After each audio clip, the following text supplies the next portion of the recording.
नमस्कार. प्रकरण 4. स्तोत्र मंत्र शक्तीचे चमत्कार. आधी आम्ही वाचलेलं आणि नंतर अनुभवलेले 2 प्रसंग.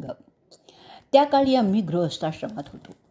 पुण्याच्या एका मोठ्या कंपनीत चीफ केमिस्टच्या मोठ्या हुद्द्यावर नोकरी करत होतो. बालवयापासून वाचनाची आवड, जी अजूनही कायम आहे. वाचन साहित्यात थोडा बदल झाला, एवढंच. त्या काळी म्हणजे सुमारे 1975 पुण्याच्या प्रसाद मासिकात हा प्रसंग दिला असेल किंवा सकृ देवधर लिखित ओम किमया आणि गायत्री मंत्रविज्ञान या 2 पैकी एका पुस्तकात हा प्रसंग लेखकांनी दिलेला आहे. अध्यात्माच्या जिज्ञासू वाचकांनी ही दोन्ही पुस्तकं अवश्य वाचावीत. त्यात दिलेला प्रसंग असा आहे. श्री वासुदेवानंद सरस्वती म्हणजेच टेंबे स्वामी महाराज यांचं नाव महाराष्ट्रातील आध्यात्मिक जिज्ञासू साधकांना बहुतेक करून माहिती असेलच. एकदा त्यांना ब्राह्मण भोजनानिमित्त सादर पाचारण करण्यात आलं होतं. त्या कार्यक्रमात उपस्थित ब्रह्मवृंदांपैकी प्रत्येकजण काही ना काहीतरी कार्य करीत होता.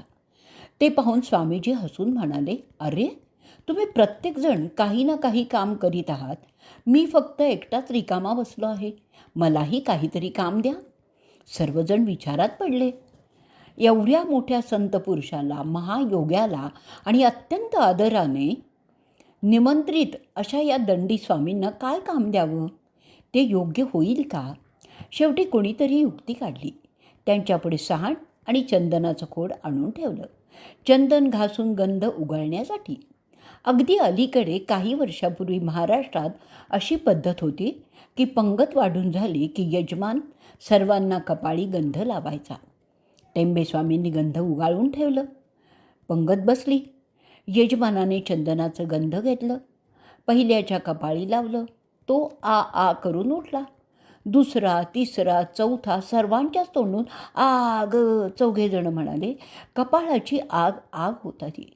यजमानांच्या बोटांनाही तसंच होत होतं. चंदन तर शीतल आहे, मग असं का व्हावं? सर्वजण गोंधळात पडले. आपापसात कुजबुजायला लागले. ही चर्चा स्वामींच्या कानावर गेली. ते पण क्षणभर विचारात पडले आणि नंतर हसून म्हणाले, "अरे, माझंच चुकलं. चंदन घासता घासता मी सूर्याचं एक स्तोत्र म्हणत होतो. त्याची उष्णता गंधात उतरली." आम्ही हे वाचलं आणि विचारात पडलो. वर जो चीफ केमिस्ट शब्दाचा उल्लेख केला होता तो अहंकार म्हणून नाही, तर त्या काळची आमची मनस्थिती ध्यानात यावी म्हणून. पूर्वजन्मसंस्कार, घरचे संस्कार, वाचन आणि काही विशेष लोकांचा सहवास यामुळे आम्ही आस्तिक आणि तर श्रद्धाळू तर झालेलोच होतो, पण त्याचबरोबर विज्ञानाचे विद्यार्थी म्हणून अशा गोष्टींवर विश्वास करणंही कठीण वाटायचं. स्वर्गीय सकृ देवधर लेखक आणि प्रसादचे संपादक श्री मनोहर जोशी यांच्याशी आमचा व्यक्तिगत परिचय, त्यामुळे मनाची ओढाताण व्हायची. संस्कार आणि परिचय म्हणायचा, विश्वास ठेव. विज्ञान शिक्षण म्हणायचं, हे संभव नाही, स्वीकार्य नाही. तेव्हा आम्ही हा निर्णय घेतला की स्वतःच प्रयोग करून बघायचा, अनुभव घेऊन बघायचा. आम्ही प्रयत्नपूर्वक एक सूर्यस्तोत्र मिळवलं. रोज स्नानानंतर ते पाठ करायलाही लागलो.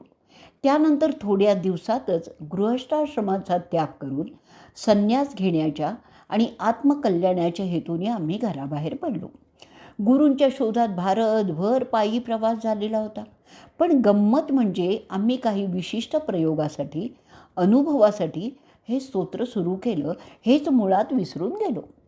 पायी भ्रमण करीत करीत आम्ही पोचलो हिमालयात. बद्रीनाथ, केदारनाथ, गंगोत्रीची यात्रा. 1977 अश्विन महिन्यातले नवरात्रीचे दिवस. थंडी तर खूप होती, महाराष्ट्रात कधी न अनुभवलेली. एके रात्री मुक्कामाला त्रिजुगी नारायण शिखरावर पोचलो. म्हणजे शिवपार्वतीचा विवाह येथे झाल्याची मान्यता आहे. असो, तर दुसऱ्या दिवशी सकाळी तो पहाड उतरून केदारनाथच्या रस्त्याला लागलो. रात्री गौरीकुंडावर मुक्काम केला. दुसऱ्या दिवशी सकाळी नित्यक्रम आटोपून केदारनाथचा प्रवास सुरूही केला. सतत चढाव, भरपूर थंडी, सूर्यप्रकाश होता पण ऊब काही वाटेना. त्यावेळी आणि आत्ता अजूनही पायात काही घालत नव्हतो. अंगावर पुरेसे कपडेही म्हणजे स्वेटर वगैरे नव्हते. 8-10 किलोमीटर चाललो असू आणि अचानकच आकाशात ढग आले. सूर्य झाकला गेला. पाऊस सुरू झाला. आम्ही तसेच पुढे पुढे चालत राहिलो.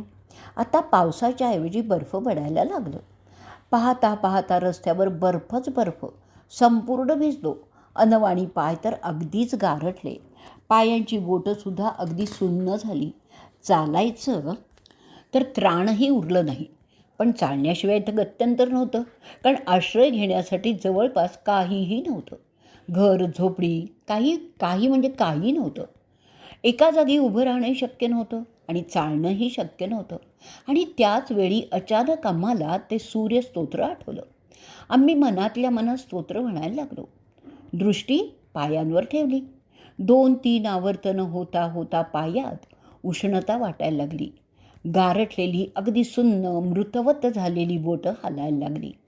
हळूहळू अंगात गरमी वाढायला लागली. आता अशी स्थिती झाली की बर्फावर पाय ठेवल्यावर बर्फ वितळून पाणी व्हायचं, पण पायाला थंडी वाटे ना.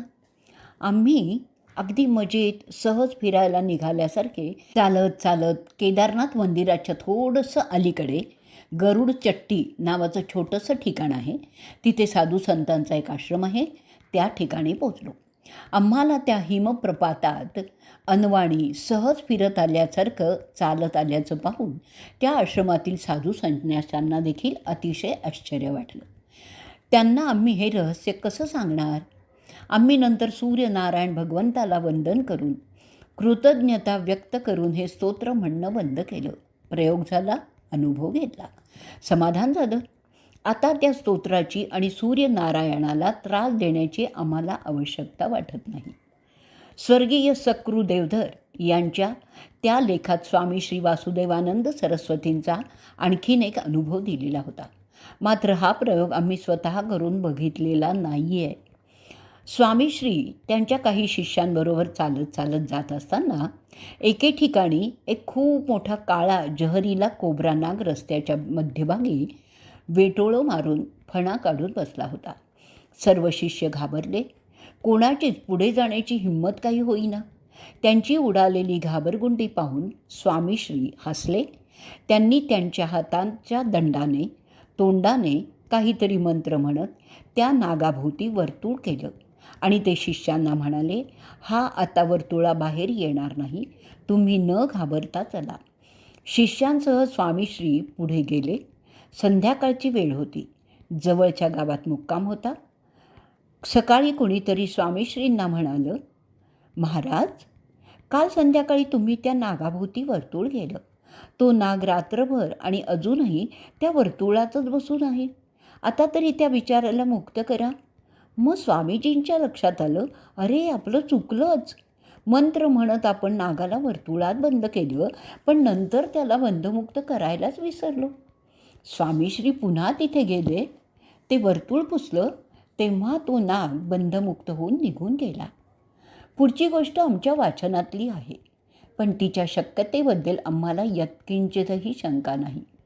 सुशील मुनी म्हणून एक महान जैन संत होते. भारत पाकिस्तानच्या विभाजनाच्या वेळी ते पाकिस्तानात होते. तेथून ते चालत चालत त्या भयानक काळात नवाकार मंत्र बोलत आपल्या शिष्यांसह सुखरूपपणे भारतात आले. एकदा ते एका गृहस्थाच्या आग्रहाने त्याच्या कारखान्यात गेले. मोठमोठी अवजड मशीनं चालू होती. एका मोठ्या मशीनच्या चाकावरील एक मोठा पट्टा बरेच दूर असलेल्या दुसऱ्या मशीनच्या चाकावर चढवलेला होता. 2 मशीनमध्ये पट्टा वेगाने फिरत होता. त्याचवेळी एका लहान मुलाच्या अंगावरचा कपडा त्या पट्ट्याला लागला आणि मुलगा पट्ट्यावर ओढला गेला. काय घडलं आणि क्षणभरात पुढे काय घडणार, मुलगा मशीनच्या चाकावर जाऊ दे पुढे कल्पनाही करवत नाही आहे. याची सर्वांनाच कल्पना येऊन सर्वजण जीवाच्या आकांताने ओरडले. कोणीतरी मशीन बंद करायला धावलं, पण मशीन बंद केल्याबरोबर चाक आणि पट्टा फिरायचा थोडाच थांबणार आहे. काही वेळ तर फिरतच राहणार आणि जे घडायचं ते. मुनी सुशील कुमारांनी नवाकार मंत्र म्हणता दोन्ही मशीनच्या दिशेने आपले 2 हात वर केले आणि काय आश्चर्य, यंत्र न बंद करताच यंत्र तात्काळ बंद पडली. मुनिश्रींनी मुलाला सुखरूपपणे खेचून बाहेर काढलं आणि आपले हात खाली घेतले. दोन्ही यंत्र आपोआप चालू झाली. या दोन्हीही मंत्रशक्तींच्या अद्भुत प्रयोगासमोर आम्ही केलेले 2 प्रयोग अगदी सामान्य आहेत, पण विशेषतः विद्यार्थ्यांच्या उपयोगाचे आहेत म्हणून सांगतो. गोष्ट आहे 1999 सालची. आश्रमाशी संबंधित एका परिवारातील मुलगी 12वीला सायन्स 5व्यांदा नापास झाली. आम्ही तिला भेटलो. त्यावेळी ती खूप रडली आणि म्हणाली, स्वामीजी, मला वाटते मी आयुष्यात कधी 12वी पास होणारच नाही आणि माझ्या नशिबात पुढच्या शिक्षणाचा योगच नाही. खूप निराश झाली होती. आम्ही तिला धीर देत म्हणालो, आम्ही सांगतो ते करायची तुझी तयारी असेल तर आम्ही स्टॅम्प पेपरवर लिहून देतो की तू 12वी तर पास होशीलच, पण पुढे हा प्रयोग चालू ठेवला तर BSc प्रथम श्रेणीत पास होशील. ती मुलगी म्हणाली, तुम्ही सांगाल ते करीन मी. आम्ही तिला रोज गणपती अथर्वशीर्षाचा पाठ करायला सांगितला. आम्हीच तिला ते स्तोत्र शिकवलं. उच्चारासाठी कॅसेट पण आणून दिली. संकष्टी चतुर्थीचं व्रत पण करायचं आणि त्या दिवशी संध्याकाळी अथर्वशीर्षाची 21 आवर्तनं करायची. मुलींनी जानेवारी 99 पासून सुरुवात केली. मार्चमध्ये 12वी सायन्सची परीक्षा झाली. परीक्षा ती पास झाली. तिला तर आनंद वाटलाच. आता ती अधिक श्रद्धेने करू लागली. BScला प्रवेश घेतला. प्रथम वर्षीच प्रथम श्रेणीत पास झाली. ती खूप आनंदली आणि BScला तर विशेष श्रेणीसह म्हणजे डिस्टिंक्शनसह पास झाली. MScला गेली. 2004ला सुरतच्या द गुजरात युनिव्हर्सिटीतून परीक्षा दिली. 4 मार्कांसाठी तिचं सुवर्णपदक गेलं आणि याला कारण शिक्षित असूनही अशिक्षितासारखं वागलेले तिचे सासू सासरे. त्यांच्या आग्रहाने फेब्रुवारी 2004मध्ये तिचं लग्न झालं. तो महिना अभ्यासा वाचून गेला. एप्रिलमध्ये परीक्षा दिली आणि थोडक्यासाठी सुवर्णपदक गेलं. ज्या गावात आमचा आश्रम आहे त्या गावातील एक सज्जन गृहस्थ श्रद्धेने आश्रमाची सेवा करतात. 11-12 वर्षांपूर्वी त्यांच्या बहिणीने तिच्या मुलाला भावाकडे आणून ठेवलं. मुलगा त्यावेळी 7-8 वर्षाचा होता. तरी देखील त्याला 1, 2 किंवा अ, आ, ई येईच ना. ते सज्जन पण विचारात पडले आणि त्यांनी आम्हाला विचारलं, स्वामीजी, या मुलाचं काय करायचं? आम्ही त्यांना सांगितलं, सध्या तरी फक्त एवढंच करा की सूर्योदयाच्या आधी त्याला उठवून स्नान करून सूर्याला जल द्यायला सांगा. डोक्याच्या वर हात नेऊन आणि त्या पाण्यातून सूर्याकडे पाहात. आधीच्या लेखात आपण ही चर्चा केलेली आहे. असो, तर प्रयोग सुरू झाला. मुलाच्या बुद्धीत फरक पडत चालला. तो शिकायला लागला. नंतर त्याला सूर्याची 12 नावं घेत पाणी चढवायला सांगितलं. तो तसंही करायला लागला.